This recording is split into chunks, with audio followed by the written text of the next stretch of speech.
I'm gonna put the show in a weird hole, to be honest with you. But Okay. I thought about this a lot this week, and I was going to do it at the end of the show because, like I said, it's gonna put the show in a weird hole that I'm really not sure how I'm gonna drag it back out of. But then I thought, like, if someone clicks on this show and they only watch 5 minutes, this is what I want them to see this week. So I didn't want to tag it in at the Okay. end. Yeah. We've bonded over our share of, like, tabletop games, board games. So naturally for me, that extends to card games. At Hearthstone, I played Yu-Gi-Oh as a kid. Never a lot of Magic, but the whole space.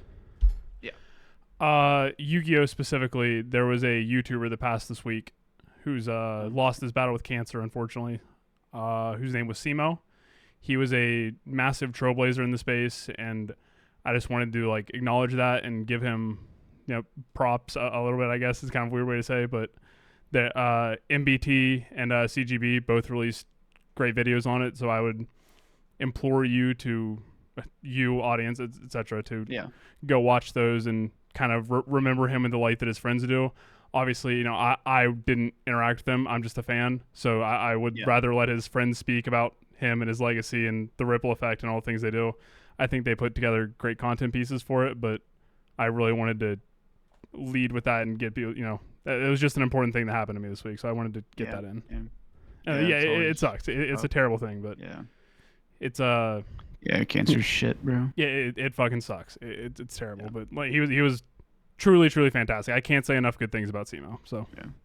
I wanted to Yeah, include that. that's- Oh, I hit How the old mute was button he? on my phone. Um, mid-30s maybe. I mean, way too Yeah. young. Way too young. Yeah. It's sad stuff, man. Yeah, it sucks. So yeah, like I say, now that I've thrown the show into this weird, like awful hole, I suppose we'll, segues are weird. We'll kind of move past that. Yeah. But thank you for letting me do that. Yeah, for So sure. the first thing for me is I want to talk about CS. We used to be we're gonna be an Yeah. esports show. We're esports people. I want to talk about Counter Strike. Okay. Since we're already in a little bit of a shithole, I'm gonna stay there so that way I don't have to drag it out twice. Okay. Hooksy is a Counter Strike player. I know him especially from his time on G2. He was an IGL there, and Hooksy has always gotten kind of a raw deal, in my opinion. I think it's really easy to blame an IGL when things are going wrong for a team. Yeah. The person who's not going, like, dropping 20 kills. Yeah, right. He naturally the lowest on the leaderboard because he's managing so many other things, and when rounds don't go well, you just that was a bad strat. Like that was stupid of you. Like what are you doing?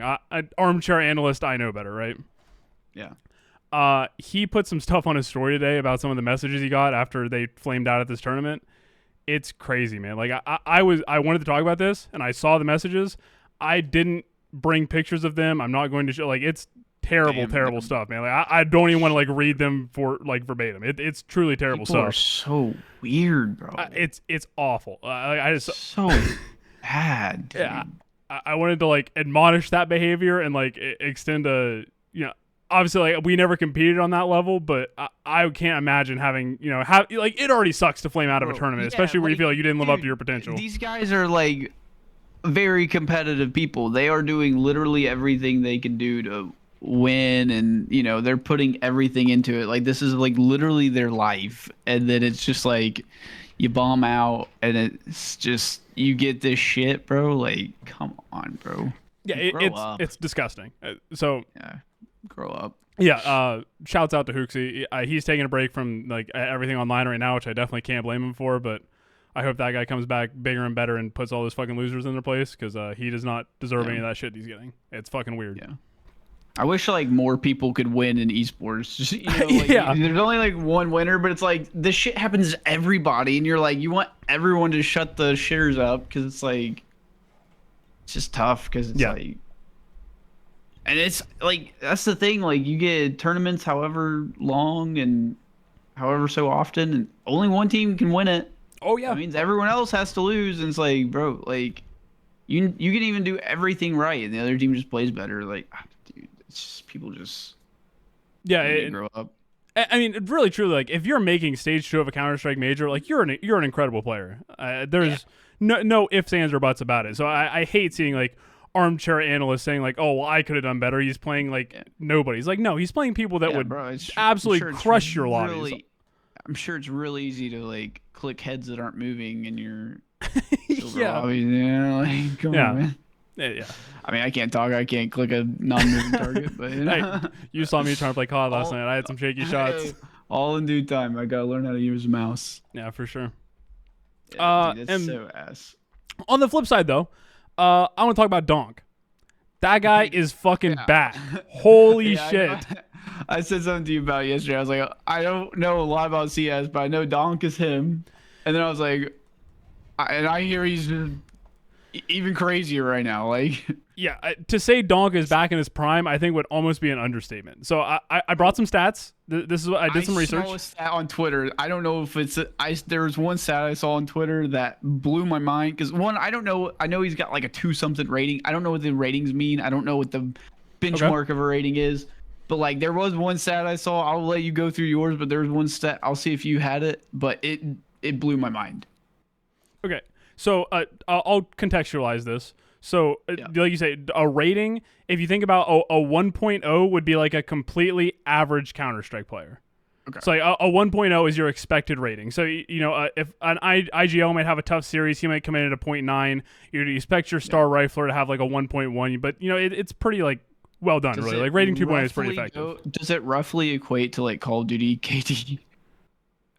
Yeah, you could kind of think of it like that. Sure. Yeah, I don't hate that comparison. I think it's a little bit more nuanced. Like rating 2.0 has kind of got some depth to it, but yeah, in general, yeah. And for like a layman's like first exposure, a good like dirty work IGO players giving you like a 0.9 something and getting your time right. Yeah. I think that's a pretty fair comparison. Okay. So, Donk just crossed 40 maps at a major, which makes him competitive or makes him eligible for like the all-time rating. The 40 maps is the minimum, so that way you don't have like one guy pops off. Yeah.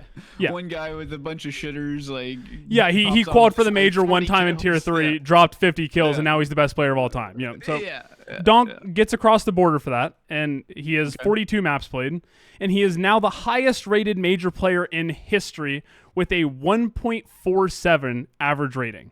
So again, to contextualize that, Donk is doing the job of himself and a half. Like he has 1.5 players on his team. 1.5 players, yeah. On average. Crazy. And so now to talk about what Donk's doing in stage 2 of the major. Donk averaged a 2.27 rating this stage of the major. He is half of a team. Twos is unreal, man. Yeah, I can't put up a 2 rating in my lobbies, and he's doing it against professional players. Yeah, no, that's cheating, bro. Unreal. To really contextualize how numbers mean. Sorry, go ahead. Twos. I was like, I didn't know what these numbers were when I saw it on Twitter, but people were going crazy over 2.2. I'm like, no one gets in twos if a 2.2 is great. So like, I don't know, it's crazy. I don't know if I've ever seen a 2 before. I couldn't believe that I saw he had a 2. And to really get into the nitty gritty, I think his T side was a 2.29 and his CT is a 2.26. So he's doing it the entire map. Both sides, yeah. Yeah, he's just that guy. And granted, he's like Spirit's star guy. They put him in a position to succeed. But Prime Simple wasn't putting up 2 ratings. Like that guy, this is nuts what he's doing right now. Yeah. So I also saw something that was, again, I don't know much on roles in CS, but people were saying like it's crazier that he's doing it as a rifler versus like an opper. Yep. Like, is that also a thing? I mean, I know the op just like you hit one bullet and. Yeah, the op is the crutch that I've used to get to how good I am at Counter-Strike because it simplifies the game. It's we call it a point-and-click adventure game, right? It takes all this. I don't want to say all the skill out of Counter-Strike, but you don't have to have the spray pattern. You don't have to click his head. You just hold the corner, put it in center mass, and the guy goes down. It's that easy. Yeah. And it scopes quick, it moves well. Like the op is crazy good. It's good. That's why it's $5,000. Yeah.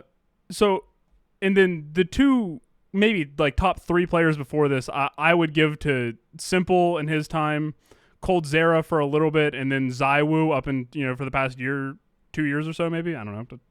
Timeline's a little blurry, but whatever. Those guys are all the opper on their team. They all take the op. Yeah. Donk doesn't. Donk just buys the AK, and he's just a better player than you. Yeah. The guy is ridiculous. I can't verify this, but I heard there was a clip. I haven't been able to find it where he cancels his reload with 3 or 4 bullets left, I saw it. yeah, and gets 2 or 3 one taps on guys approaching his Yeah. side. It's like, what do you even do with this guy? Like he's so confident he doesn't need the rest of the mag. He's three bullets. Yeah, I got that. Yeah, I saw that. It was on Nuke, I think. He was in the hallways, or I don't know callouts, but he was in the hallways or something. Like, reload canceled at 3 bullets, hit 2 one taps. I think he missed the 3rd bullet, switched to his pistol, and got a 3rd kill. Yeah, the guy's unreal. Like, that's insane. So, coming back to his overall rating, the 1.47, the next closest player is Coldzera, who we call the godfather of Brazilian Counter-Strike, like the guy who started it all down there. Yeah. And he has a 1.26. Dude, so he is 0.21 ahead of the next closest player. Isn't Donk like a teenager too? Yeah, he's like, I think he's 19 now. Yeah, like... Yes, and Counter-Strike has the longest, at least that I'm aware of, like pro careers out of any esport. You know, pro careers are notoriously like 1 to 2 years in esports, super short. Coldzera's been doing it for 15, 16 years, and like he's just now, or Fallen's just now retiring.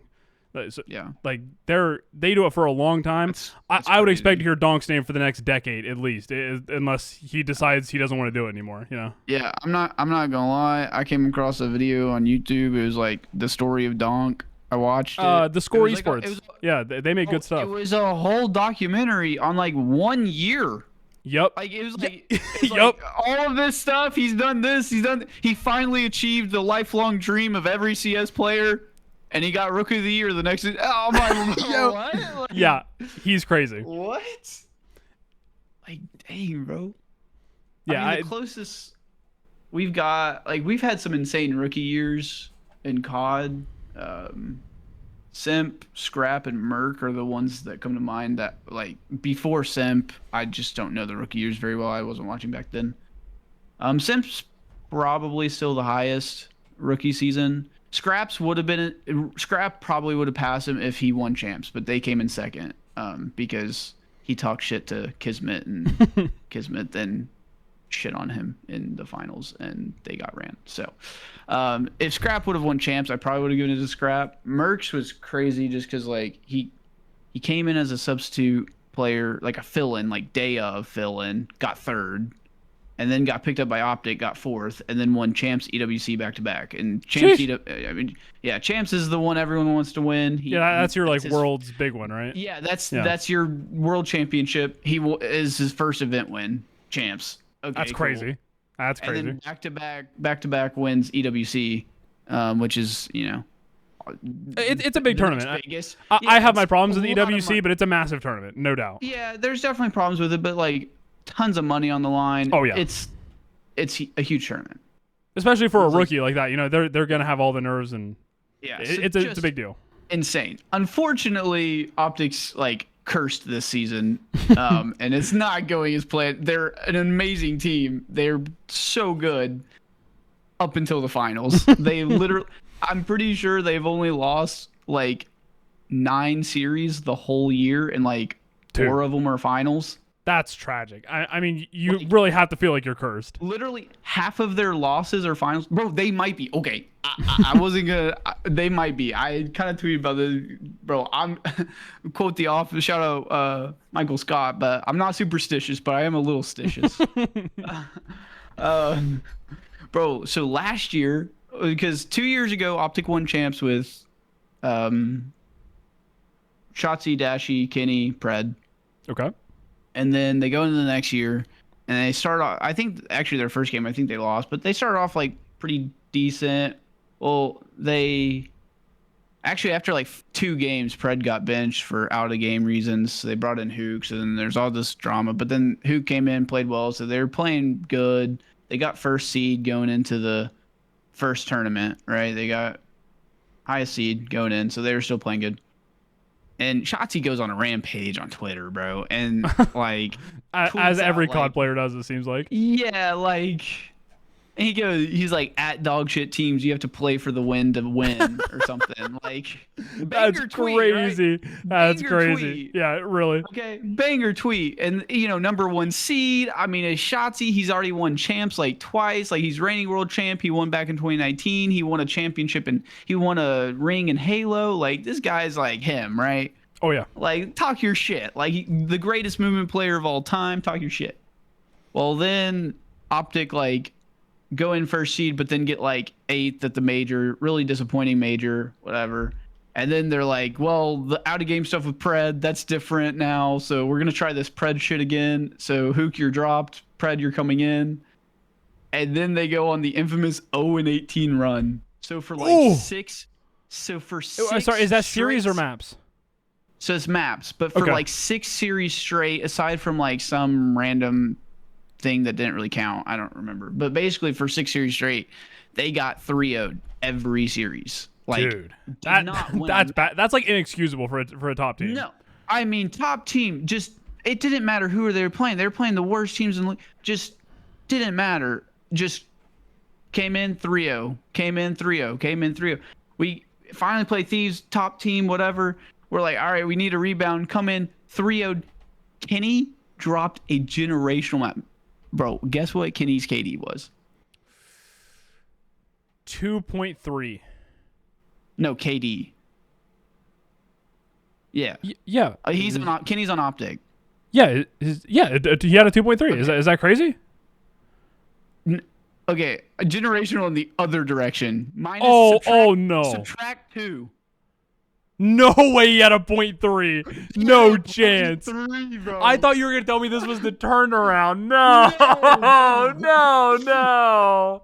No, dude. No. Oh, bro. That's bad. That was part of the 0-18 run. Just not winning a map. Drops a 0.3. So finally, like, I think he benches himself, or we're like, bro, this. I was like, Yeah, something's got to change. You got to change. You cannot drop a 0.3. I'm like, you can drop a 0.8, 0.9 and do the dirty work. Yeah, That's you can have a fine. bad You map. can't be- Whatever. Things happen. You A cannot 0.3 drop is a 0.3, inexcusable. bro. Like, holy. And so then, I mean, Shotzi talks this shit, and then we go on this generational losing streak, right? Dude. And then, but then we drop Pred again, bring Hook back, and then we drop Kenny, got Skies for a little bit, but then Merc did his debut at Toronto. We're like, hey, this guy's generational. Let's go get him. Got him over Skies because Skies wasn't very good either. And then we get this team. We get 4th, then win champs, then win EWC. Merc saved the team. Like, we went from winning champs to 0-18 to then winning champs. I heard about this Insane. run where you got back to win champs. I heard it's like, damn, Yes. this Mercules guy is kind of moving over here. If you guys don't know, Literally. yeah, this insane. reached my sphere. Yeah. And well, then we get into this year, and I mean, off season, Optic's winning everything. Like, Merc is winning everything. Every content thing he does with Optic, every little off season match he's winning everything. This guy doesn't lose. Whatever. Everyone's like, holy shit! Like, this guy's walking on water. Well, then we get into a preseason LAN tournament that's just between Optic, FaZe, Thieves, and Paris General Mates, and Optic are just slamming and make it to the finals, and they're playing against Paris in the finals. And Paris comes out swinging map 1, and it's like, I mean, 200 something to like 100. Oof. Like, Optic's getting slammed. Yeah. And then Optic made a miraculous comeback. One of the craziest comebacks I've ever seen in one map 1. Like, Okay. Yeah. 100-point down, comebacks like, is definitely something. Especially when they're only like less than 50 points away. I don't remember the exact scores. Generational comeback. Well, Ghosty is on Paris. Ghosty used to be on Optic back in MW2, and Ghosty was on the Optic team with Dashy and everything. They made a couple of finals and got second both times. And then I don't think Dashy really vibed with Ghosty very well, so Ghosty got dropped after that season, and that's when they got the Kenny and Pred team. So anyway, Optic's down by like 100 points. They make this miraculous comeback, end up winning the map, and Dashy stands up screaming like, it's just Ghosty in finals. Like, it's just Ghosty in finals. That's crazy. Like, they do really good and then get second. Yeah. Like, all this. Yeah. It was a best of 7. Paris proceeded to win the next 4 maps to win 4-1. They did not win it. Optic did not win another map. That's tough. That was the preseason tournament. Since then, Optic has went to Major 1, got second. Major 2, got second. See, it's so tough. First minor, I think they got top 4, whatever. Major 3, second. Ooh. Second minor, second. Dude. So now it's Shotzi says at dog shit teams you got to play for the win to win. Then we go on an 0-18 run. The following year, Dashy stands up, says it's only Ghosty in finals, and now it's just Optic in finals because second place. I'm like, dude, that's got to be a curse, bro. Yeah. I'm not gonna lie. When Dashy said that, like, I literally got flashbacks to shots. Like, in the moment, I got flashbacks to shots. I was like, wait. I was like, that was kind of sick, but like, please don't talk shit. That doesn't work for Optic. Like, please don't let this happen again. Bro, I mean, come on, bro. It's freaking insane, man. Yeah, at some point you gotta question the ice. Like there has to be something you can do to get around that. Like I would love to hear the comms in the series. Like what is falling apart in the finals? Because there's something, whether it's like a psychological block or what it is. Like there's some problem there that needs fixed. I know it's so crazy because like in this last minor too, they played right before the grand final. They were playing the second. It was a single elimination. The minors are single elim. So they played the match right before the finals. So they just came off a win and they they just played perfect Call of Duty and slammed Paris in 30 minutes. Like 100-point club. That's a quick series. 100-point club in the map 1, 6-3 in the map 2, and then like 6-1 in the overload. Like just slammed. Like I think Merc was just under a 1.0, and then like Shotzi had like a 1.4. Everyone was like above a 1.2, and then like Merc was right around a 1. Like just slammed, and then got to the finals, got second. Like what? Like, did they look like way worse, or are they getting peaked on in the finals? Yeah, they're falling apart. A little bit of both. So they're playing Thieves. Thieves genuinely are just a really good team. This new meta with the NPC helped them out a ton because they got Hydra and Abizi on their teams, some insane SMG players. So now that the NPC is in the game and being used, Thieves got buffed a lot by the new meta. The NPC is so good. Thieves are a good team. Like they're the best team in the game right now. They won the first minor, they won Major 3, and now they won the second minor. So they are like, you do have to tip your hat to Thieves. Like they are an amazing team. Yep. But Optic just doesn't play like how they are literally every other series. So it is what it is. How's the record against them like outside of the finals? Are they cooking them there? So their record against Thieves actually isn't phenomenal. I think outside the finals they might just be like 1-1 or 1-2 or something. Because I think they might be 1-1 outside of like tournaments, and then they lost to Thieves in the semifinals of the first minor, the finals of the third major, and then the finals of the second minor. Most of their losses are still in finals because they've matched up in a couple finals against them. Yeah, I don't know. Thieves are a good team, but I mean, it's just Optic in finals. Yeah, I mean that's tragic, man. Okay, so let me run you a hypothetical. You're coaching them. Yeah. Where do you go from here? Your team, not even like in your next series. You're like day after scrims, day after that happens, whatever. You come back, you're doing the work. What do you say at this point after you've lost 4 finals in a row? Like, how do you even approach that? Dude, I don't know. I feel like they just need like a mental coach or something. Like, dude, they just need one to go through like, I don't know. Like, I seriously don't know. Like. Yeah, why is that? Like, I don't know what I would do. What do you do? Like, okay, do they need work on against Thieves because Thieves are generally a good team? Yes, but like also it's like, what do you do? Like they play perfect Call of Duty every other series, so like they know how to play. Yeah. Like like you don't want to change your strategy too much and then like mess things up because like true. you're a lock for the finals. Like you have walked to that's the other dude. They have walked to the finals. Like walked there. Like slamming teams to get there. It's not they don't have grueler series to get to the finals. They are 3-0ing or 3-1ing teams all through the bracket up until the finals. So it's like what you've only lost like outside of finals, you've only lost 5 matches all year. Yeah. Out of any CDL team in the history of the CDL, so since 2019, they have the highest 3-0 percentage. Like they have won. Damn, that's a cool stat.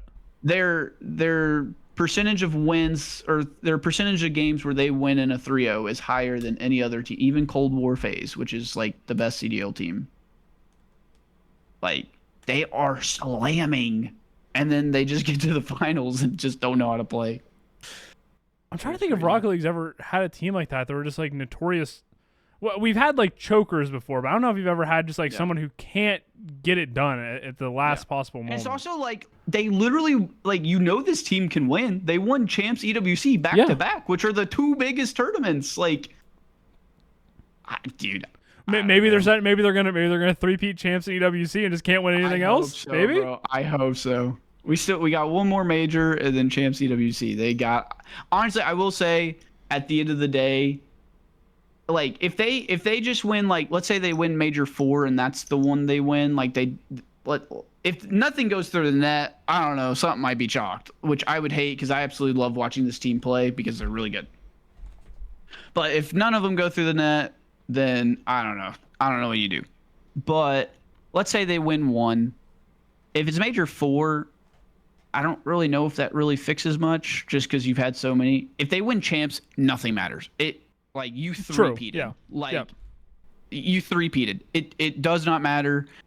Optic would be the first. Optic was the first org to go back to back. I think there's been players that gone to back. I don't think there's ever been an org or like a duo before Optic. So like Shotzi and Dashi, I think are the first duo to go back to back. Optic's the first org to go back to back. No one's ever three-peated. No org, no player, no nothing. So if you three-peat, everything's resolved. Yeah, everything's resolved. You three-peat. That would be the first time a full squad has gone back to back. Like, I mean, just history is cemented. Like, you're fine. So I really hope they win Champs. Also, a three-peat would be sick because, like, that's the other thing. Like, you don't get like three-peats. You have to two-peat before. Like, it's those don't come around. So it's like let's go ahead and get a three-peat in. Let's make history and then. Yeah, you got to wait at least 3 years for your next opportunity, right? If you let this go by. Yeah. Yeah. So, I don't know. Kind of crazy. When do you guys hold Champs? I mean, that's a cool storyline. I'd like to follow that. It'll probably be like July or August. It's like soon. Yeah, Nice. it's before EWC. Cool. Yeah. I will be watching. I will be spectating that. That'll be cool. Yeah. You sold me on the storyline. I just want to see if they fumble or not, because like I'm interested either way now, win or lose. Yeah, and you have a few storylines on the other side. I guess. I mean, COD's got storylines. That's all we have. Thieves obviously right now the best team. Scrap is a phenomenal player. Has just been insane his whole career. Has not won Champs yet. He's kind of just, he's got that, he just doesn't take it home at Champs. We definitely have players like that in Rocket League. He's the top of your most deserving, but hasn't won it yet.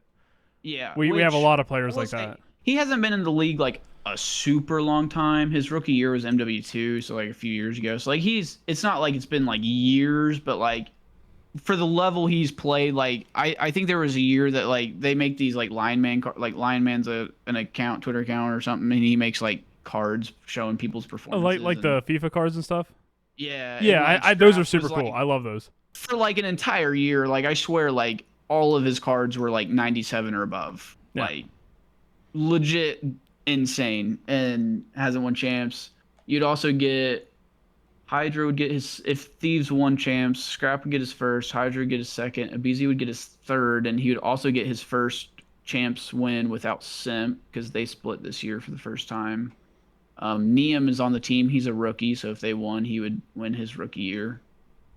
So you got some Yeah. good stuff going on, but right now it's looking like Optic and Phase is up there still. Their Phase is more up and down, but Phase, Optic, Thieves are really the only teams.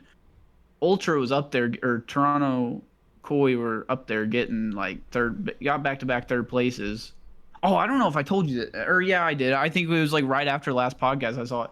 Toronto Koi was like back-to-back third places, and then they had one player, Insight, who's a good player, but just not playing kind of to the level of like a top 4 team. Pretty slow on the map, not getting a lot of engagement. So like kind of your clear upgrade, you're getting 2/3, like upgrade Insight. You have Joe Deceives, who's like been one of the best players all year. Cool. Just go after a good player, right? Yep. Yeah, no. They sold Joe Deceives to Paris. They sold their best player to Paris? Yes. Okay, what did they? It was a sell. It was not even a trade. They didn't get anything for it. No, they brought in their substitute player to replace him. Oh, that's crazy. I would maybe his contract was bad or something. Maybe that's got to be like a behind the scenes issue then, right? Well, I think the reasoning is simply money because his contract ends at the end of the year. So if they would lose him at the end of the year. So if they sell him now, they get money for him. But like, are you not here to try to win? Like, I mean, you're top 3 though. Like, you got a clear upgrade path. Like, are you not here to try to win something? Like, honestly, I think the reality is probably not. If they probably said, like, looked at the option and said, like, what are the realistic odds we win this year with this roster? Said pretty low if like Optic and Thieves are really slamming like you say they are, and said, well, I mean, let's get the value and set up for the rebuild next year. It seems bad when you look at it in the moment, but in a larger picture, it might be a good move. Yeah, like I get it on the business side. It's just so anti fans though. True. Like imagine because also Toronto Ultra is they're Koi now. Koi, they're the team that Mercules substituted for, and they got top 3 with a substitute. Oh, so they're just losing everybody. And they said, oh, we're gonna run it back with our previous roster because they also got top 3. Yeah, but you got top 3 with this guy with no practice. Like, maybe you should keep this guy. Or maybe bring back the other player because Beans was their other player. He got stopped at the border. I like that tag. That's awesome. Yeah. You got TSA'd? That's why you couldn't go? I hate that. Oh, that actually makes me so angry. It's so funny, though, because everyone's like, dude, this TSA agent just goes to bed every day not knowing that he has made generational impact on Call of Duty, bro. This man has changed so true. the CDL. So true. That's why Merc is on Optic. Yeah. He really gave him a shot, huh? Like this guy has no idea what he did to this scene, and he has just completely changed everything. Or the opposite, he knows. He's been twirling his mustache the whole time. This was all his plan. Yeah. But yeah, but even if you like your beat, you could have brought Beans back and maybe got rid of a different player who's not playing. Like, I don't know, you got this guy who just like shows up day of and gets you top 3. Like, maybe you keep him. Yeah, maybe.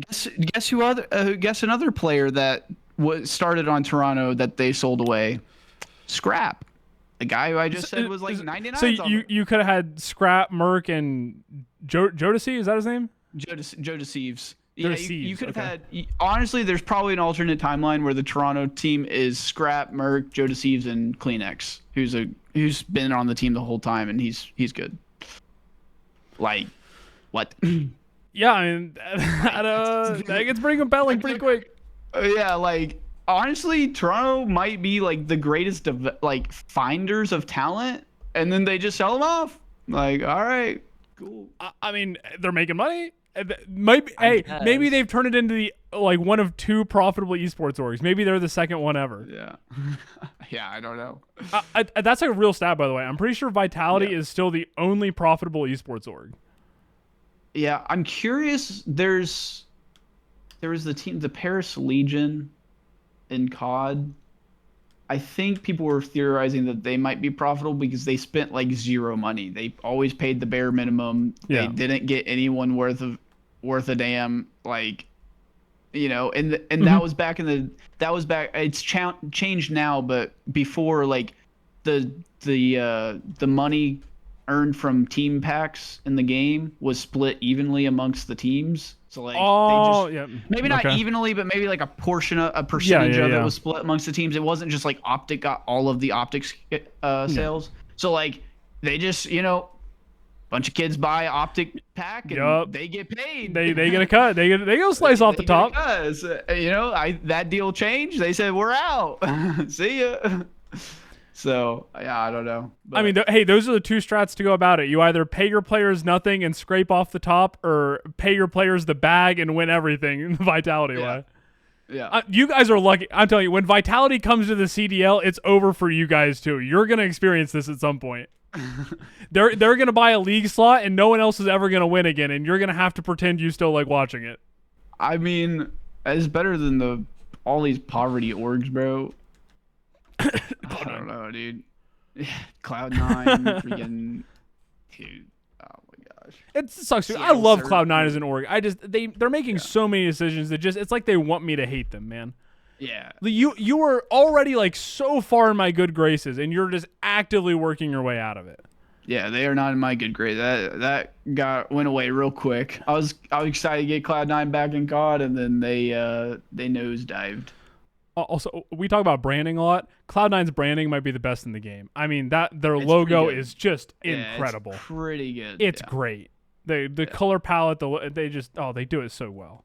Yeah. But now it's just ugly because it's an ugly org. Yeah, it just leaves a bad taste in your mouth. Yeah. You're just like, ugh. Speaking of Vitality, I actually didn't really intend to segue like this, but we got around to it. I want to talk about Zatao, which is the affectionate name we've given to the roster that's actually no miss, just fake in RLCS2s, who have won the EU 2v2 event, going a total of 44-1 in games. Bro. To put that in context, Rocket League won the grand finals, because then they'd be Optic. Nope. No, this isn't. That's game count, not match count. Yeah. Yeah, that's insane. Yeah, I don't remember who they lost a match to. It wasn't very convincing, obviously. Rocket League, for people who don't know, is definitely, it's a 3v3 competitive mode. Right recently, the past couple years, we've made the shift to add in smaller like 1s and 2s to go alongside it. We crown one champion from each region.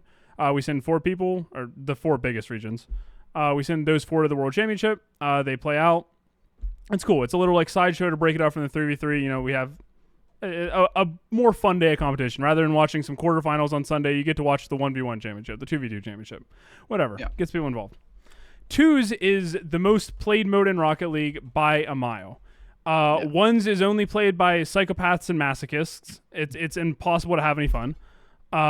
Those guys are bred differently in their DNA. I started out a 1s player, and I don't think I've played it in years. I hate the mode.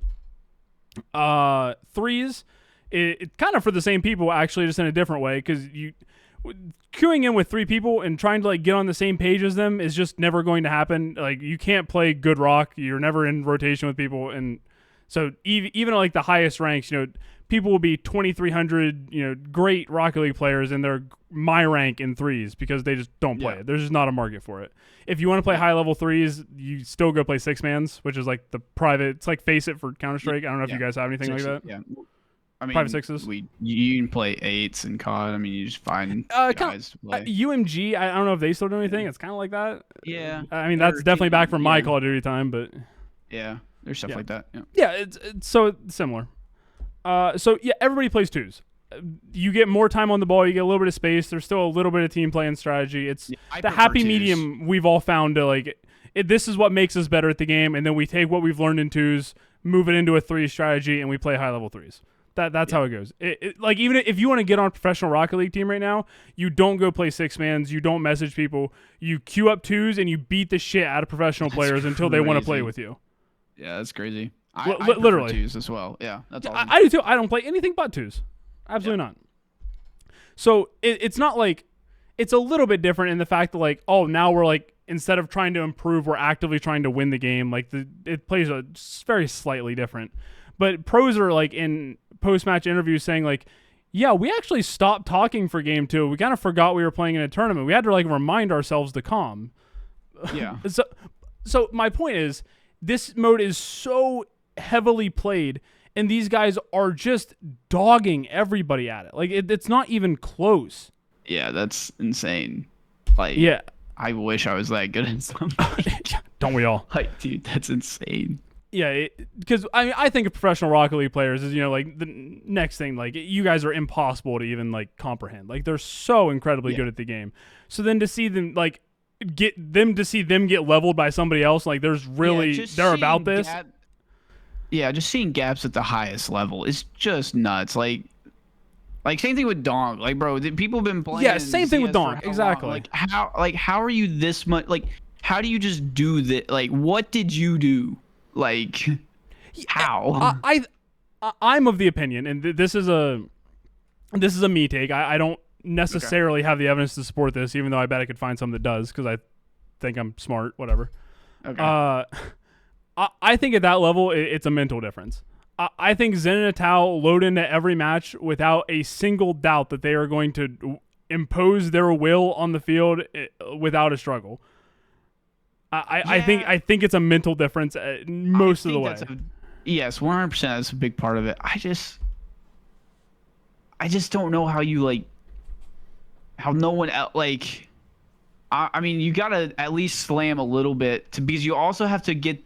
I feel like it's kind of a two-parter to get that level of dominance. You have to like both have the confidence, and you have to get people to fear you. Yeah, Zen is feared. You have to take the confidence away from the other team. Yes, and that yes, agreed. And that requires some level of like you actually have to slam for a little bit. Like I don't know. Like I think it's you're right. Like you're 100% right. You can't just like I can't just like go in and be like, oh, I'm super confident, and then it's like all it takes, because like I don't know, but yeah, I think you're right. It's very mental. It's easy for me to say that, right? Like I'm leaving out the context of, in my opinion, Zen is still the best player in the world, right? Yeah, right. Like he can do things other people can't do. I agree with flat you. out. I agree with you, but I think there is almost a point where to get that level of dominance, you have to take the confidence away from everyone else. Yeah, because like. Agreed. If two good teams are going in just as confident or whatever, or someone maybe they're not as they're not as good as you, but like they're playing their A game today, so like they're extra confident today, like I don't know, you can get caught by that. Sometimes you just have days where you're just like delusional. Oh yeah. But like they're not getting caught by. I don't know. You're delusional until you're like, ah, shit, this guy, bro. Yep, agreed. Yeah, I don't know. Good. I did want to say one thing. We touched back on Donk. I forgot to say the stat I saw. You didn't bring it up. The stat I saw, it was like he got a kill in like 80% of his rounds. Really? That's actually an awesome stat. It was like, I think it was like 62 rounds. He got a kill in like 50 of them or something. I don't know if that Dude, that's ridiculous. I'm remembering it. Okay, it gets crazier, bro. Oh, okay. It's like that was. Those are rough numbers. Ballpark, whatever. Yeah. It went over rounds that he had one kill versus rounds that he got multi-kills in. Yeah. He had more multi-kill rounds than single kill rounds. Dude. That's unheard of. That's unheard of. You are more likely to get 2 than 1? Oh, yeah. Like, again, against the best teams and players in the world. He's not doing it in matchmaking. He's doing it at the highest level. That's unreal, man.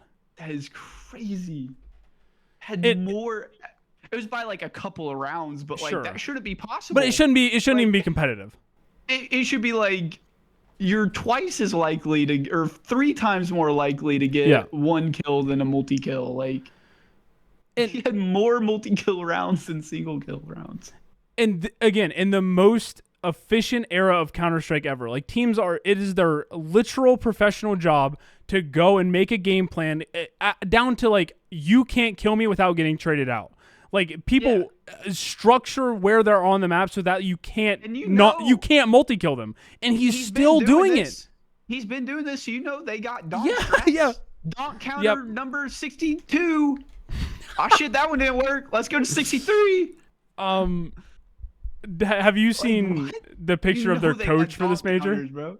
No. Spirit's coach couldn't make it to the U.S. I don't know if it was Okay. travel plans or visa issues that turned away at the agent, border. bro. It's that Yeah, agent. it might be the same guy. I don't know why he couldn't get there. This guy hates esports. It's like, Yeah. what are you going to America for? Call of Duty. Yeah, get your ass back. Yeah, on that see you, plane, buddy. Get back. Yeah.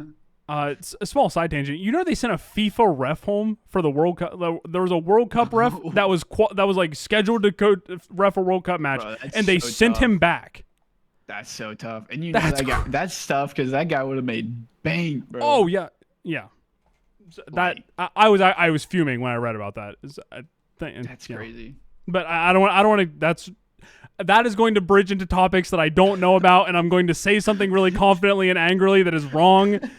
We shouldn't get into that. Let's not do that in episode 2. Yeah. Save that for like we have to get lost in somewhere, the 20s and 30s when people skip from the oldest to the newest. We can let them skip past that one. Where their phones on autoplay, and those are the ones that play when they're asleep. Yeah, that's what I'm talking about. Yeah. Where was I going? Oh, the Spirit coach. Agent. Yeah. Spirit coach. Yeah. So instead of their coach, their coach's name right now is Jabich, who is in Russian that translates to like Frogerson. So they brought a stuffed frog and put a piece of paper in front of it, and it says Spirit Team Strats. It's something like that. It says like Spirit Team Strats 1 Rush B 2 Don't Go Kill. That's awesome. So yeah, not only is Donk absolutely blowing up the major, he's doing it while actively trolling everybody else with a stuffed frog coach. Oh my gosh. Yeah. Like, bro, I just don't know how you do that. Like, that's insane. It's I mean, that's what everybody like dreams about, right? It's like being that level of dominant and like truly being the best in the world. Also, I gotta He's say, him. bro, it's just honestly the perfect gamer tag to be that good. Donk, yeah, isn't it awesome? Yeah, like you just got donked on, bro. Like, yeah, you got donked. Yeah, you got donked. Like, oh, dude. Especially for Counter-Strike, where I know it's like a dink when you hit them, but like having the sound effect of him shitting on you and you hear more or less donk. Oh, dude, come on. I mean, I just don't know how you. Although I will say in that video that I watched, he was like, "Yeah, I've been playing since I was 4." I was like, "What?" Yeah. I mean, all Counter-Strike players have. It's like chess at this point, man. If you don't start like pre-kindergarten, you're just never gonna make it. Nah, dude, I'm next up, bro. No, you're him. Actually, I'm so sorry for saying that. I didn't mean to step on your toes. I'm next up. There was a stat from Monacy, who's probably my favorite player personally. Monacy, he's an opper. He's young, ridiculously talented. Just he plays the game in a way that I want to replicate, and it's fun for me to watch. Love Monacy. There was a stat that came out of him. I don't know where it is now or how true it is still, but he'd spent like 15% of his life playing Counter-Strike. That's crazy. That's like outside. Like, you're sleeping. There's school. You're eating. Like doing all that. 15% playing Counter-Strike. That's outrageous. That's outrageous. Bro. That's what it takes to be the GOAT, though, man. Valve shuts down these servers. These guys are. Yeah. Yeah, absolutely. No, that is crazy. I was gonna. You were talking about like curses. The Optic Second curse. Yeah. Who is your most deserving player? I use deserving very loosely. Nobody deserves to win. No one's owed to win. Correct. But I use that in a vacuum for lack of a better word. Who is your most deserving player to win that hasn't won yet? Are we talking any win or like champs? I'm talking major or world, major or champs for you. Like not a minor, not a regional, like winning the big one. Yeah. So I will say I'll have to think about it for a second. For the champs one specifically, off the top of my head, I would say Zuma is probably the best player to never win champ, or one of. Okay. Right now, minor or just like major wise altogether. First one that comes to the top of my head is Joe Deceives. That's current player. Now, all time, I'm probably just not gonna have the ball knowledge off the top of my head. Yeah, that's fine.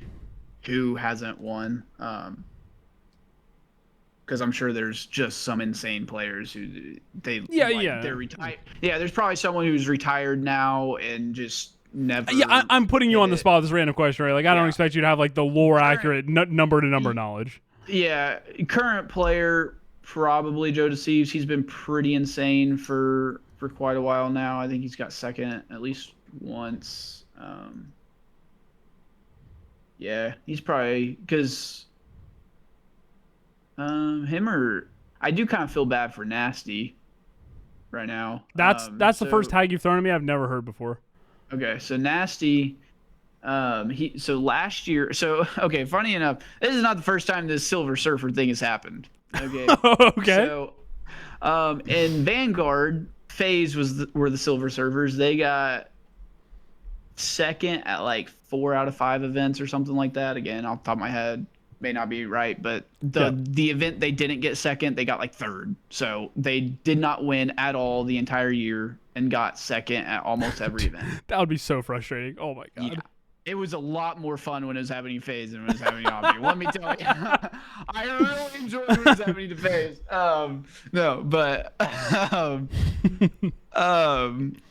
And then last year there were Silver Surfers. It was the Vancouver Surge. Okay. Now I will say the Vancouver Surge second place Silver Surfer is a lot different than both the FaZe and Optic, because for FaZe and Optic they were like, for majority of the tournaments, maybe not all of them, but for majority of the tournaments, going in as favorites, going into the finals as favorites. They're like the number 1 seed in overall standings of the season. They're number 1. Like, they are like, if they had won 1 or 2, they would be clear-cut best team in the game. It's just like, it's hard to give them that when it's like you keep choking when it matters, right? Yeah, you have to win. If you want to be the best, you have to win. Yeah. So Surge is more like playing, like getting second was just really good placements for them. They were not the favorites going in. Like, that is just them playing at maybe not their ceiling, but really close to it, right? They're playing above what you would expect. So that one isn't as like, doesn't get talked about as much. Like the Optics now, obviously Optic now is getting talked about because it's literally happening in time, but it's getting compared to like, they're like, oh, they're having a Vanguard season. They're not saying they're having a Surge season, right? Yeah. Or Vanguard FaZe season, not a Surge. But the Surge started off as like a pretty bad team because it's not a very good org. It's another poverty org, whatever. They didn't start off very good, and then they made a substitute, or they made a roster change, and they brought in Neptune, and he just played phenomenally. He ran it down and just elevated this team, and they worked it as a team. They got played as a unit, whatever. Then they got a bunch of second places. Well, then naturally, like, Surge gonna, like, at the end of the year, they never got it through the hoop. They were actually second at Champs and EWC. Oh, like, dude, like, yeah, silver reserving. That's tough. Yeah. That's tough. Yeah. Well, so then BO6 ends, going into BO7, all these players kind of get poached from other teams. So with Merc coming in and slamming the league last year, for the first time ever, the FaZe trio broke up. Simp was on E United and BO4, and that was the year. Abizi was on E United and BO4. That's the year that Simp turned 18 and joined the league, because we're 18 plus. Can I interject for just a second? I think the fact that your esport is 18 plus, I know it's because it's a shooter, stupid. Whatever else, but I think it's awesome. Really? Yeah, Rocket League moved down to 13, and I think it's egregious. 13 might be too young. I feel like it should be like 16 or something.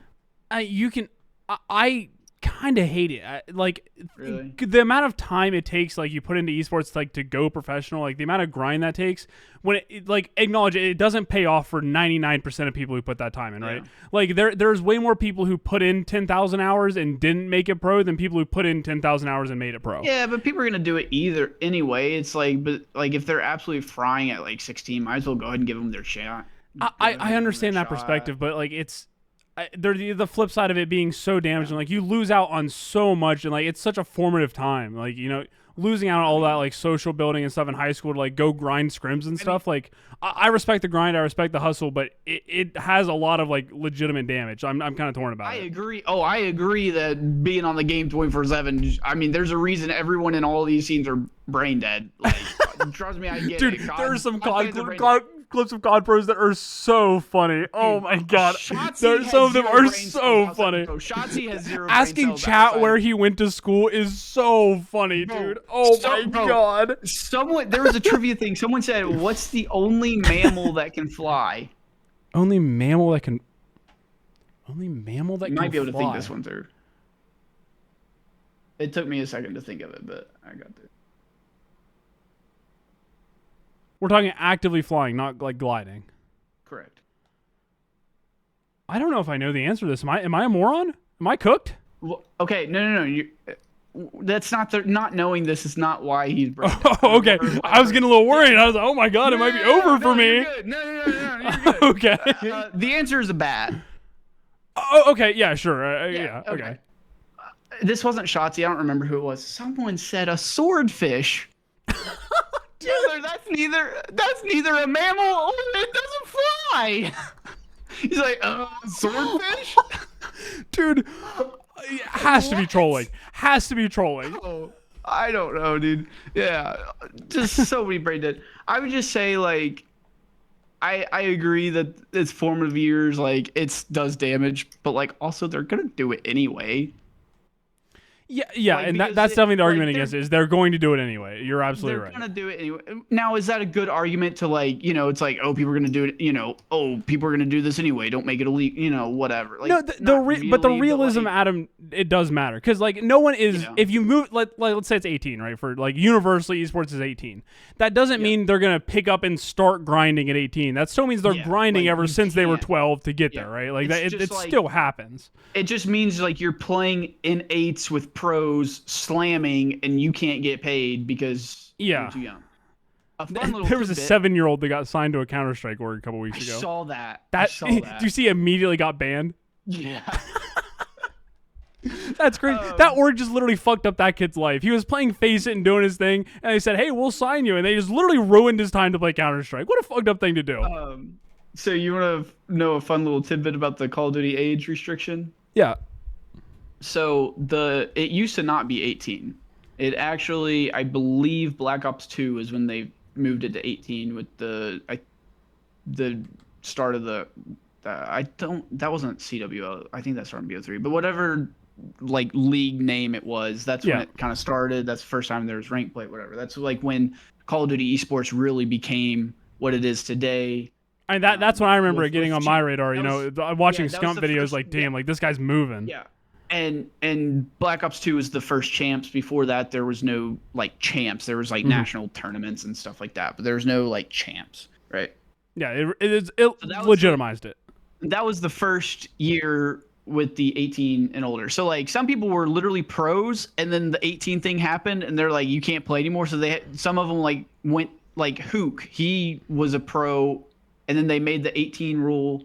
And then he's like, well, shit, he went and played Halo and then came back or something like that. Like, there's literally people who were like pros and they had to take a break and then came back, which is really weird. But I believe the first time they did the 18 rule was in BO2. Again, could be wrong here, but pretty sure. But so champs came around, or maybe it was only for champs. I don't know. There's going to be an age restriction, I believe, in BO2 on something. And Scumpy, little Scumper Jumper, was 17. For like the champs event, they lowered the age restriction to 17 just so Scump could play. Dude, that's kind of awesome. I actually love that. Like, what aura, bro? I love that. Yeah, I mean, it's Scump. Because let's be real, like, it's a business decision. They know that guy's bringing in the largest majority of fans. Like, I get that. Yeah. But accommodating to like let that happen is kind of sweet still. Yeah, just like insane, bro. That's pretty cool. But anyway, off of all these like side tangents, back to the Surge thing. So Surge got their second places, whatever. BO6 ended, BO7 started. Players got poached. Oh, I was gonna say the thing about the face trio. So Abizi was on E United. Simp turned 18, joined E United with Abizi, and then after BO4 going into MW 2019, Celium, Simp and Abizi stayed teamed together, but they switched from E United to FaZe because E United didn't do franchising, and then Celium joined FaZe. So Simp had played with Abizi since he joined the league. Celium joined the following year, and they played from MW 2019, Cold War, Vanguard, MW2, MW3, BO6. That's So 6 for like years. 7 years, 6, 7 years, plus one for the duo. The duo of Simp and Abizi, Yeah. an extra year. The trio, like 6 or 7 years, something like that. And that you can tell me that's sorry. That's the finish. longest running. Yeah, that's the longest running trio. I'm pretty sure. How often, like, do your teams, like, you almost never have 4-stick, right? Like, Correct. roster moves happen for Yeah. everybody every season. Yeah. Like usually it's like the champs, the team who won champ sticks. Sometimes not even then. Like we've had players win champs and get dropped the next day. Like yeah. that's So tough, that but it's that's unreal that literally you've had happened. a trio stick for 6 or 7 years. Yeah. Like, and they ran the league. Like FaZe was like the top team. I mean, obviously you have to be good to stick for that long. If you're Of course, shit, yeah. stick for that long, then what are you doing? You know, but Just losing with my friends. Come on. I didn't say Simp and Abizi. They're both really short, so they're called the Tiny Terrors. Like all this. That's a fire nickname. I like that. Yeah. So Merc comes in, wins champs, wins EWC, and so he's in the league for a few months, and just everything falls apart. The whole scene breaks up. The trio break up. Celium goes to Riyadh Falcons, and Simp stays on FaZe, and Abizi goes to Thieves. So this trio finally broke up. Tiny Terrors finally broke up. Like, this is great. Like, they finally ran their course. So then Surge players can get poached. So 04 gets picked up by FaZe, or actually 04 and Abuza. So the Surge was 04, Abuza, Neptune, and Nasty. 04 and Abuza go to FaZe with Simp and Draza. Neptune goes to Paris, and then Nasty just falls on Boston. So Major won, Paris win, which gets Neptune his win. So he got all those second places, but then won the first major. Second major, 04 and Abuza win with FaZe. Okay. And Nasty is sitting on Boston, just getting absolutely ran because he's got no help. He's got a shit sub duo. They're a bottom org, poverty org, doesn't do shit. It's like, bro, like he's sitting there watching all his boys that he just got second place with win, and he's just sitting there getting shit on. Yeah, literally feeling like the odd man out. Yeah. Yeah. He did finally get he's on G2 now, I believe. So he's I didn't know G2 had a CoD team. That's cool. Yeah.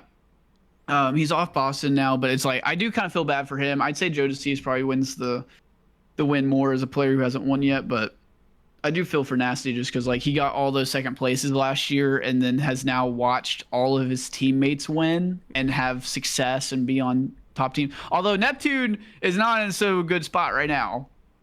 Bro, these are, dude. All right, another. That was that. This is now a transition. No longer side tangent. That story's done. I think I told you a little bit about this. So Neptune was on Paris. They win Major 1 and then just fell off a cliff. Paris General Mates just fell off a cliff. Absolutely just dog shit. Like, just got slammed, basically, for the rest of the year. Like, they lost to C9, bro. Like, you just... That's the ultimate sin. You can't be losing to them. Like, just fell off a cliff. There's a couple games where, like, maybe they're back. So, anyway, Paris finally go and they trade Envoy for Estriel. So Envoy goes to G2, Estriel comes to Paris from G2. So now that's Neptune, Estriel, Sib, and Ghosty. So then they play like one match or like one weekend. I think they win one, lose one, or something like that. Maybe they lose. I don't remember. But they didn't have a great weekend, whatever. It's just, new team. Well, then this stuff happens where they go and they offer to buy out Joe DeCeves from Toronto Koi. So they go and they buy out Joe DeCeves, and they drop Neptune. Oh, And I don't bench or dropped or something. So Yeah. so Neptune gets dropped, bench, whatever. He was actually like the MVP at Major One. Like he basically won the Major One. He's the one who had the like back-to-back 1v2 clutch, then 1v3 clutch to keep them. Dude. They were down like 5-2 in a game 5 S&D against FaZe in the losers finals. So they were one round away from going home, and he won like a 1v2 and a 1v3 back-to-back to drag them. Dude, you got to feel like you're him. Finals. Yeah, like this guy was on top of the world. Like he won the Major One. He got them to the finals. He won the Major One. Well, then he gets dropped, and they bring in Ghosty. Well, Envoy was the one who got dropped like the week prior or traded. And so after the news comes out that Neptune's dropped or benched, I don't remember which one, Envoy tweets out a GIF of like Michael Jordan laughing. Like, oh, you got dropped now. Okay. So a little bit of beef. Okay. Yeah. And then Neptune, I think, sends back like a GIF of something on fire or something. And then and then Envoy's like, I don't know why you're tweeting at me, bro. You're literally the worst teammate of all time. Oh, damn. And everyone's like, holy shit. Holy shit. And then Neptune's like, bro, shut up, bro. You're a walking 0.6 gang or something. And then like Envoy's like, who cares? Or Envoy's like, and you wonder why no teams are calling. Dude, I'm so jealous. We don't get this. Bro, like, I'm just like, when I first saw the first couple tweets, I thought they were just like troll, Yeah, like, they're two best bantering, friends. whatever. Yeah, no, it's not banter, bro. It is full on beef. Like, so now Neptune's not even on a team. Envoy's over there. And also, I'm not gonna lie, I think what's more telling than this is, I could be wrong, I have not seen a single one of Neptune's past or present teammates defend him. Oh, Like, dude. If you're like, think of his search team. Like, you just got seconds with this guy. Like, you did all this. Yeah. Like, or his other teammates that like won or whatever. Like, no one's being like, bro, come on. Like, Yeah, like he's moving. Like, no, like, that's my guy. Like, nah, bro. Like, maybe y'all just didn't vibe. Like, I had nothing but good stuff. Like, there's even some people like the coach and Surge. Like, he was giving like a real PR answer when someone asked him about it, and it's a real PR answer. So you're like, oh man, he might actually be like. Obviously, this is speculation. I don't want to drag the kid's name. He might be a great guy. Like, he could be one of the best teammates. I have absolutely no clue. So like, I'm just spitballing. But like, the coach gave like a real PR answer. So you're like, I mean, if he was just a good teammate, like surely you would just say like, nah, he was fine. Like, I don't know. And then I think there was one time Ghosty, who's like on the team with on the Paris team with Envoy and Neptune. Like, I think he like put in someone's stream chat like, hey, make sure you like support us and Dylan or so, like GT, like Envoy on GT, or I don't know. Like, he's just like it. I don't know. It just looked like he was like backing Envoy or whatever. Again, I don't know full context. I don't know these people, like whatever. But I was like, haven't really seen anyone defend Neptune. Like, he just got called the worst teammate of all time, and everyone seems to be like, yeah, everyone's just going with it. Everyone's like, kind of checks. Not a good look. But again, he could be. I mean, I have no idea. I don't want to drag him. I don't know him personally. I've never had an experience with him. I'm pissed that he beat Optic in the finals. So like, fuck him. But like, I mean, that's what's fun though, because if we do know these people, like, we can't say that, like, it means something. But since we don't, like, we can spitball and say, yeah, that guy's probably a piece of shit. Like, I don't know, fuck it. I wouldn't drop a kill on him if we 1v1. I got his ass. I got him. So it's like, I mean, I'm just on the camera yapping. Oh yeah. That's our job. That's what we're here for. Yeah. So I don't know him personally. I don't want to drag him or anything, but I just thought that was interesting of that he gets called worst teammate of all time. You have one guy to back you up. You can't get one guy to tweet for you. and then he's like, you wonder why no teams are calling. And so far, it's only been like a week or two, but so far that's held up. He's still not on a team. So Envoy dropped to .6 and is still on a team. Neptune got MVP and is not on a team. So like, yeah, it's got to be something. You're not the best player alive and the best teammate, and people don't want a team with you. There's a reason why people don't want a team with you. Like not a great PR look for him. But again, I mean, it could all be bullshit, right? Sometimes people just don't vibe, right? You could, like one person. I've had teammates that I've been in the wrong. I've been an asshole to other teammates, and we just didn't click. It's fine. Yeah, it happens. So, but I was like, I don't know. Call of Duty, we got our high school drop. I'm not gonna lie, I think it's kind of crazy that some people are like actually fans of soap operas, but low key, I think I am, because I think Call of Duty just is a soap opera. Like, I'm not gonna lie, bro. I'm kind of the same way, dude. Rocket League, we get so little of it. I yearn for it. We had It's entertaining at times, bro. Like, and some other esports, like doesn't Valorant like fine you if you shoot bodies or something? Yeah, Valorant's crazy. There was one guy who like crouched in a gunfight, was like actively fighting, and they fined him for teabagging. Oh my gosh. Yeah, like bro, like Call of Duty, they're like teabagging, shooting bodies, and the catcher's like, yeah, woo! Like, we don't give a shit. Yeah. There was a org called Geek for Rocket League, and they're having some struggles. Their roster was Appjack, Joyo, and somebody else. They dropped their third and picked up Tempo, who was like a new up and comer. He was great. The next split, Jack and Joyo still didn't really have it up to par. Tempo looked great. I'll give him that.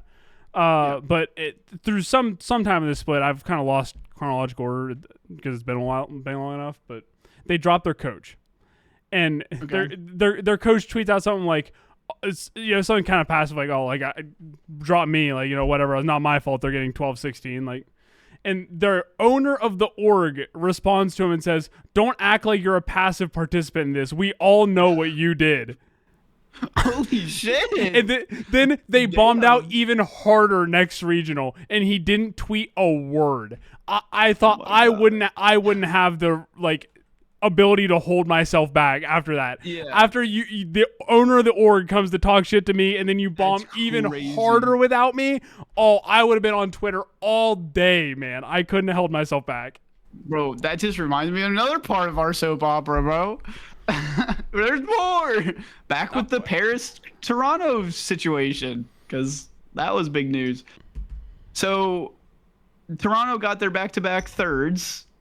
And again, like I said, maybe Insight's just doing God's work on the dirty work, but just he's kind of the clear-cut upgrade if you want to take it from third to second or first.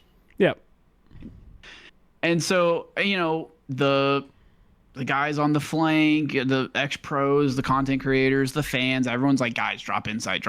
Get this guy, get that guy, get this guy, like whatever. Like, obviously people are going to say it way more harshly than they should, because Insight's a good player, like whatever, but they're Insight's dog shit, whatever. It's just the way people are. Yeah, just the way people are. But then I don't know who he is. He's some person, a part of Toronto Koi. I don't know if he's like the owner or what. It might be the owner. We'll just say owner for argument's sake, but I have no idea.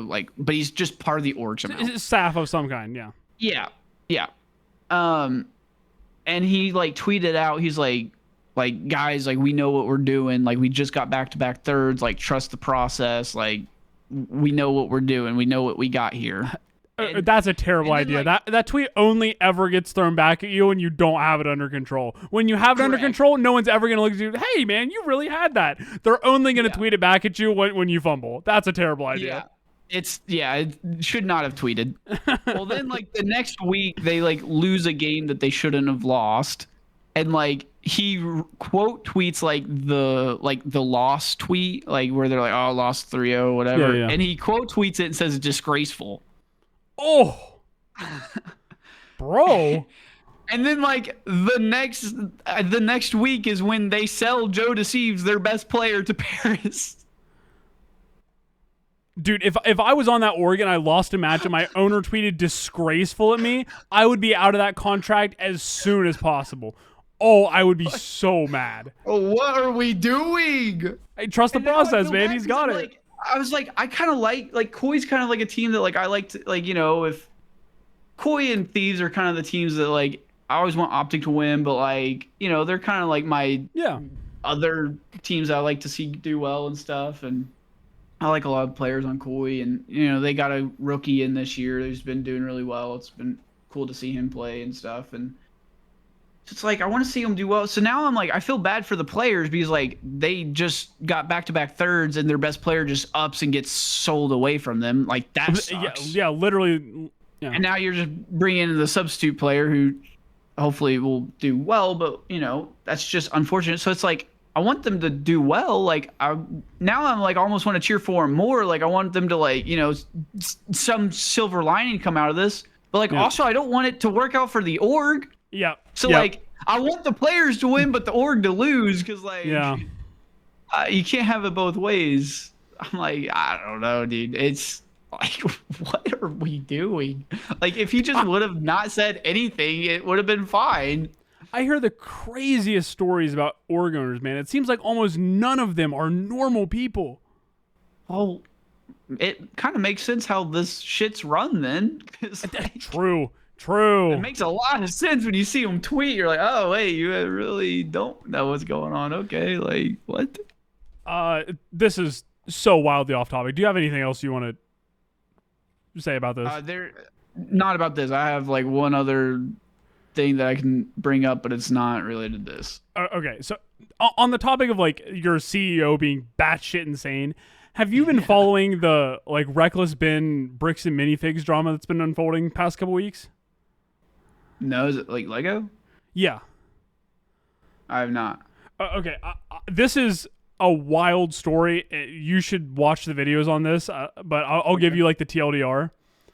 There was a guy who collected Star Wars Legos his entire life, ended up with a collection that was valued between like $100,000 and $200,000. Late in his life, he stumbled upon some health problems and did a consignment deal with bricks and minifigs to sell this stuff. Yeah. During that, for XYZ reasons, which is part of the skip, I'll skip over. The store changes hands in the middle of this consignment deal. Oh no. Yeah, exactly. So new owner, you know, claims I don't have any like responsibility to sell these. Like this is my inventory now. I'm not gonna pay you. Like everything evil you can imagine. Yeah. Tells the guy who he did the consignment deal with, if you sue me, we're just going to drag this out in court and you're going to lose more than like whatever the collection's worth. Like this isn't worth your time. So there's a YouTuber called Reckless Bin who gets a hold of this story and he uploaded a couple videos. The first video, I kid you not, is like Ed, and Eddie level like hijinks where he's like trolling the owners of the store. Like one, he sends his friend in, pretends to be a famous YouTuber, sends another one in to like, oh dude, like I was just watching your videos, and like establishes his credibility. They host some fake Lego contest with the employees, crown one like this teenage girl, like high school student working there, the Lego queen, lure her into the woods and like get her to, they're trying to like get her on their side essentially throughout this whole like a crazy process. That went way back. I was like, I know. What? I wish I was lying to you. They lured her into the woods. I don't think it's a great look. I think they probably shouldn't have done that, but they did it. So I'm just reporting the facts. I listened to some crime junkies the other day. Like this is taking a completely different. I know. Okay. I'm aware I sound like a crazy person, but I promise you it's true. So I was like, do we need to do this off camera? Like, no. The end of this interaction with the girl, at least, is they get the like owner's phone number. Is like the big come up of this. So they call the owner. That gets Ben in contact with them. Eventually, they end up splitting. The guy who did the consignment deal splits the ownership of the Legos among 10 people to $10,000, so that way they can make a small claims court case. Okay. So this like avoids claim splitting. They did a explanation in the video. I won't pretend to like know ball or remember that well, but they take him to small claims court. Yeah. Bricks and Minifigs shuts down the store to avoid paying out this lawsuit. So then their next goal is to go serve these guys in person and sue them personally. Now you're in Utah, and these two guys keep calling the police on them, and like the police won't like let them serve. And it seems like they're like actively opposing them. And it turns out Ammon McNeff, Joshua Johnson, and David Best, Brandon Best. There are so many alliterative names. Are all super Mormon and in with like the Mormon police community in Utah and using them as like a personal shield for them. So like this whole thing unfolds of like, we started with like trying to get money back for a Lego collection, and now we're into like the Mormon police mafia. What? Ben has escaped to Mexico because there was a warrant for his arrest out, and now they're actively suing both the guy who originally did the consignment deal and Ben. Bro, this is a movie. I kid you not. On this, bro. We should watch these. We should do like a react together where we sit down and watch the Ben videos. Because I'm telling you, that's like a 7-minute synopsis. And it's even crazier than that, man. I've been watching this so intently. It's the craziest story I've ever seen. I can't believe that the least crazy thing you just said is they lured a girl into the woods, and it's an afterthought. Like what? Yeah, it's a crazy story, man. What? Yeah, sometime this week, if you remember, we'll do like a little like bonus thing. We'll get together, we'll watch these videos, do a little like react thing. Yeah. I promise, it's an insane story. That's crazy. So I get all the way around here to say Ammon McNeff is the Bricks and Minifigs CEO, and he had this bright idea during like ongoing all of this. He decided to like boot up a live stream and do a Q&A with fans midway through. Like I know nothing about like the law or like I have no knowledge about that at all. But isn't like the one thing you're supposed to do is to like just not talk and incriminate yourself?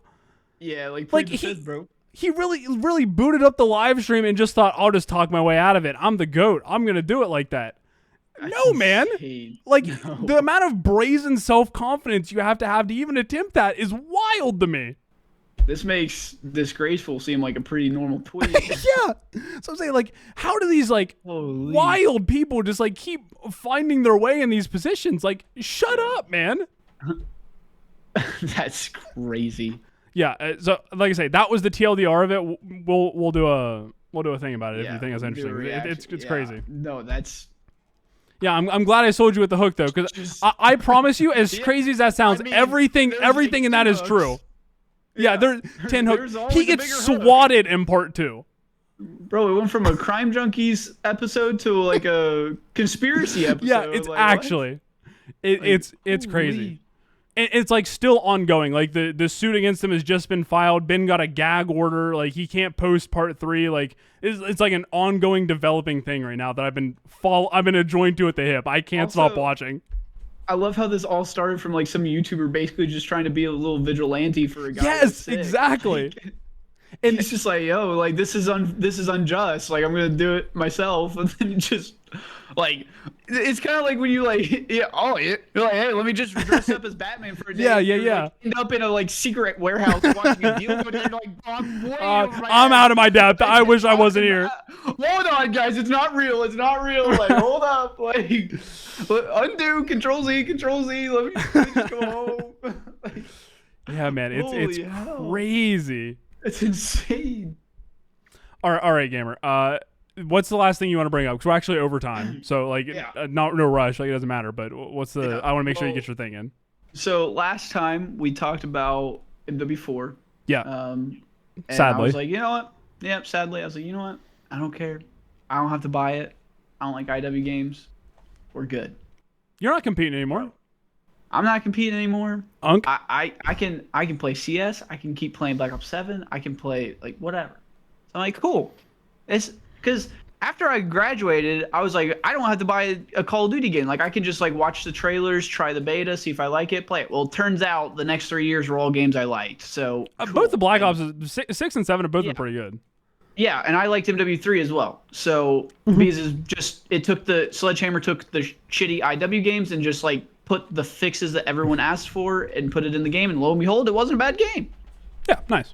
So I was like, great, still just buying CODs. We finally got to an IW game. I'm like, hey, I don't have to buy it. I don't have to buy a COD this year. Bro, I think I'm buying a COD this year. No, okay, what has flipped you? Because there's no part of me that wants to buy this COD. What flipped you? Okay, it is not MW4. It has been leaked that they're doing a port for Black Ops 1 and Black Ops 2 on PS5. Really? Yeah. That's a current leak. Because PS4, PS5 doesn't have backwards compatibility to PS3. Yeah. So they're porting it. It's not, according to the leaks, rumors, whatever, it's not a remaster. It is a port. But it would be like a port with the 2 games and like all the DLC is like the current theory. Again, none of this is like, I mean, yeah, rumors. But hopefully this would mean that it'd be different servers, which means you don't, because if you go back and play them now on PS3, it's just a hacker every game. Yeah, you can't play. Over decade long ago, it's over a decade ago, like whatever. So hopefully it'd be new servers, and I could just, put Black Ops 2 in my console and play it. Do you think there's a hold of population if it's not a remaster? Do you think they'll hold a legitimate population of players? Black Ops 2. I'd be concerned about it. Yeah. Like I get it. I know people like love Black Ops 2, but some of that's rose tinted glasses for sure. Some of it, yeah. But I mean, dude, I don't know. Because like right now the